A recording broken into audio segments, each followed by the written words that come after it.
పోయి సెక్రటరీలోకి చెప్పిన "ఆ, ఉండమన్నాడు సరే ఉండమన్నా 7:30కు పిలిచిండు. 7:30కు అది పోయే టైంకు నన్ను పిలిచిండు. నేను పోయినా. కారు ఎక్కుమంటే నమస్కారం అంటే నమస్కారం వచ్చన్నా అన్నాడు. నేను సార్ నేను చాలా కష్టంలో ఉన్నా సార్, నా ఇల్లు కూడా బ్యాంకు లోన్లు పెట్టుకుని ఉంటుంది, ఇప్పుడన్నా సహాయం చేయి సార్ అని దండం పెట్టిన. అయితే మన సెక్రటరీకి చెప్పిండు. ఆయన సెక్రటరీ అడ్రస్ కూడా రాసి ఇచ్చేసే అంటే అడ్రస్ కూడా రాసి కూడా ఇచ్చిన. మళ్ళీ ఫోన్ చేసినా కూడా సెక్రటరీకి ఫోన్ చేస్తే ఫోన్లో కూడా మాట్లాడిండు ఆయన. నీకేం కావాలంటే సహాయం చేశారు, నాకు పైసా సహాయం కావాలి, ఇదొక్కటి పుణ్యం కట్టుకో సార్, సార్కు చెప్పు సార్, నా ఇల్లు కూడా గిరువు పెట్టుకున్నది, బ్యాంక్ లోన్లో ఉన్నది, రోజు నెలకు 36,000 కడుతున్నా సార్ దానికి అంటే సరే లచ్చన్న నేను సార్కు చెప్తా అన్నాడు. ఇక ఇప్పుడు మటుకు ఏం చెప్పలేదు.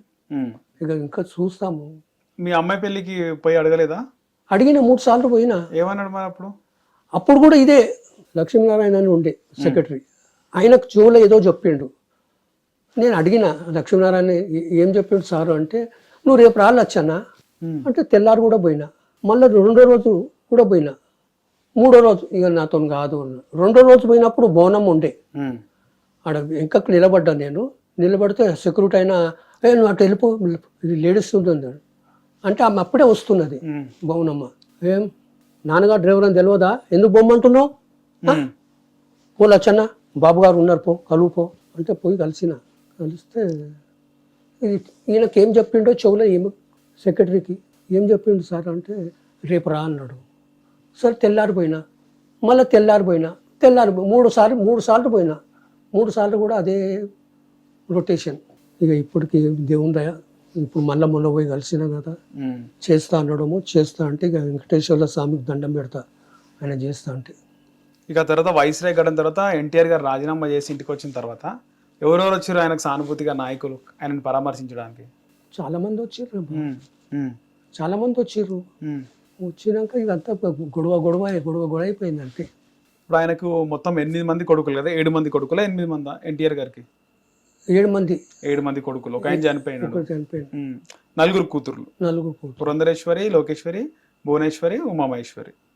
సో ఈ 7 మంది కొడుకుల్లో 4 బిడ్డల్లో బాగా ఎవరిని లైక్ చేస్తుండే, ఎవరి పేరు బాగా మీరున్న రోజులు ఎవరి పేరు బాగా చెప్తుండే? భవనమ్మని ఎక్కువ లైక్ చేస్తుండే. చంద్రబాబు గారి భార్య భవనమ్మని ఎక్కువ లైక్ చేస్తుండే. ఎందుకట్లా? ఇష్టం ఆయనకు. అమ్మ అనే పిలుస్తుండే ఎక్కువ. 4 కూతురులో ఆమెను లైక్ చేస్తుండే, ఆమెనే ఎక్కువ పానం చేస్తుండే. ఆయన ఎక్కువ వస్తుండే. ఆమె ఓకే. సెకండ్ చిన్నమ్మ పురంధరేశ్వరి. ఓకే. ఆమె రోడ్ నెంబర్ 13 మీదనే ఉంటుండే. ఓకే. ఫస్ట్ కూతురు ఎవరు అసలుకి ఎన్టీఆర్ గారికి? లోకమ్మ. ఓకే. ఆ తర్వాత పురంధరేశ్వరి గారు. పురంధరేశ్వరి. ఆఖరికి భువనేశ్వరి. ఓకే. ఉమామహేశ్వరి. కొడుకుల్లో ఎవరు బాగా ఇష్టం? కొడుకుల్లో హరిబాబు, హరికృష్ణనే. బాలకృష్ణ గారు? బాలకృష్ణ అంత ఎక్కువ చేయరు, ఏదో వీడు కొత్త పేరు నిలుపుతాడో అని లైక్ చేస్తుండే అంతేగాని. అంతే. యాక్టింగ్ లో చేస్తుండే, హీరోగా ఎక్కువ పానం చేస్తుండే. హరికృష్ణనే. రోజు వస్తుండే హరికృష్ణ గారు? రోజు వస్తుండేనా? 5 గంటలకు వస్తుండే బా. పొద్దున్న 5 గంటలకు. అప్పుడు హైబ్రిడ్స్ ఉన్నప్పుడు 5 గంటలకు వచ్చేస్తుండే. సీఎం ఉన్నా లేకపోయినా 5 గంటలకు వచ్చేస్తుండే. ఈయన టిఫిన్ చేస్తుండే అప్పుడు 5 గంటలకు. పొద్దున్న 5 గంటలకు దా హరి అంటుండే నాన్న ఎక్కకెళ్ళిపోతుండే. ఎందుకు?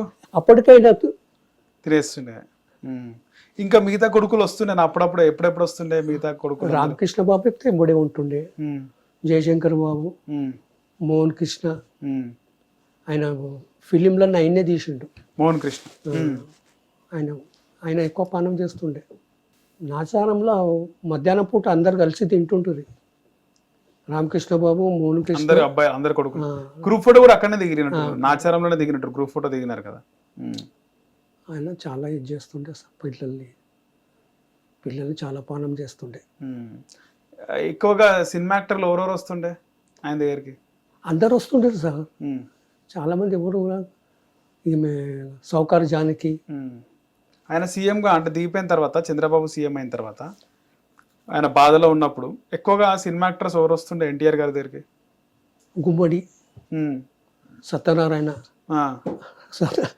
ఆయన కాలు మొక్క ఇట్లా కాలు, నువ్వు ఉండు బ్రదర్, నువ్వు కాలు మొక్కకు. హైట్ కదా, ఓకే ఓకే. ఉండు బ్రదర్ అని చేయగలుగుతుండే. ఆయన సాష్టాంగ కాలు మొక్కుతుండే. సత్యనారాయణ. నువ్వు నీతో కాదు బ్రదర్ అంటుండే. ఓకే. నాగేశ్వరరావు గారు వస్తుండేనా? నాగేశ్వరరావు ఒకసారి వచ్చిండు, మళ్ళా రాలే. ఓకే. అది చనిపోయే ముందు ఒకసారి వచ్చి నాగేశ్వరరావు గారు కూడా అని చెప్పి విన్నాం. ఒక్కసారి వచ్చిండు అబ్బా, అది ఆయన పని కోసమే వచ్చిండు.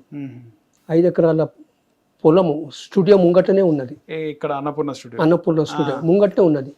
అది కమర్షియల్, అది కళ్యాణ మంటపం కడతా అన్నాడు. ఎవరు? నాగేశ్వరరావు. అయితే కలెక్టరు నోటీస్ ఇచ్చేసిండు కట్టొద్దని. అది కమర్షియల్, మీరు స్టూడియోకు యూజ్ చేసుకోండి, లేకపోతే 5 ఎకరాలు మేము రిటర్న్ తీసుకునేస్తాము అని అన్నాడు. ఆ విషయం కోసం వచ్చిండు. అంతే. వస్తే అది సారీ బ్రదర్ నాతో కాదు చెప్పేసేనా, మీరు స్టూడియోకు వాడుకోర్రి, అది తీసుకునే హక్కు లేదు. మీరు కమర్షియల్ చేసి కళ్యాణ మంటపం కడతా అంటే అది కమర్షియల్ కిందకి వస్తుంది, అది ఎట్లనైనా రిటర్న్. అప్పటి మటుకు ఈ స్టూడియోలో ఎవరికి తెలియదు, సార్కు కూడా తెలియదు. గవర్నమెంట్ ల్యాండ్ అని అందరికీ ల్యాండ్లు తీసుకున్నారు, కానీ ఎవరు ఇల్లు కట్టుకోలే. అందరికీ నోటీసులు ఇచ్చామని చెప్పేసిండు. అందరికీ నోటీసులు ఇచ్చేసిండు. మోహన్ బాబుకు, గుమ్మడికి, రామానాయుడుకు అందరికీ నోటీసులు ఇచ్చిపోయినాయి. ఉంటే ఇల్లు కట్టుకోరు, లేకపోతే గవర్నమెంట్ ల్యాండ్ వాపస్ చేసేయాలి అని. అయితే అప్పుడు అందరు కట్టుకున్నారు. ఫస్ట్ గుమ్మడి కట్టుకున్నాడు, గుమ్మడి తర్వాత మోహన్ బాబు, మోహన్ బాబు తర్వాత రామానాయుడు. అయితే మోహన్ బాబు గుమ్మడి ఇల్లు కట్టుకున్నాడు, 3 నెలలు అయింది, గృహప్రవేశం చేస్తలేడు. సార్ టైం ఇస్తలేడు. ఓకే బ్రదర్ నేను టైం ఇస్తానని అని చెప్పేసిండు. 3 నెలలు అయింది. 3 నెలల తర్వాత మళ్ళీ వచ్చిండు. అన్నయ్య ఇప్పుడన్నా ఏంటి అన్నయ్య అని దండం పెట్టాడు. ఏం బ్రదర్ ఇంకా నువ్వు రేపు 3 గంటలకు వచ్చేస్తా, పొద్దున్న 3 గంటలకు వస్తాను. 3 గంటలకు నిలబడి ఉన్నాడు. మేము పోయినాం. అని నడు బ్రదర్, మీరు కొబ్బరికాయ కొట్టి లోపలి పోతే నీ వెంక నేను వస్తాను. అట్లా ఆయన అన్ని రూమ్లకు సార్ కాలు పెట్టిన తర్వాతనే కాలు పెట్టిండు గుమ్మడి గారు. అప్పటిదాకా ఇంట్లోకి పోలే. నేను ఏం పిచ్చి అభిమానం బ్రదర్, మీరు పోవచ్చు కదా. నేను పోయినా అనుకున్నా, నేను ఎట్లా పోతా బ్రదర్, ఎట్లా పోతా అన్నయ్య మీరు చెప్పండి. అయితే 3 నెలల తర్వాత చేయండి. అంత అభిమానం అన్న. చాలా మంది ఎన్టీఆర్ గారిని ఒక నాయకుడిగా, ఒక పెద్ద హీరోగానే కాకుండా ఆయనకు చాలా దైవభక్తి, ఒక దైవం లాగా చూస్తారు కదా. అంతే, దైవం లాగానే చూస్తారు. నేను కూడా వెంకటేశ్వర స్వామి అంట ఆయన. ఆయన హైట్, పర్సనాలిటీ, ఆయన ఉండే ఆహార్యం కానీ, కలర్, ఫేస్ కట్, ఆయన చాలా అరుదు. ఇటువంటి మనిషి రాడు. Hit TV app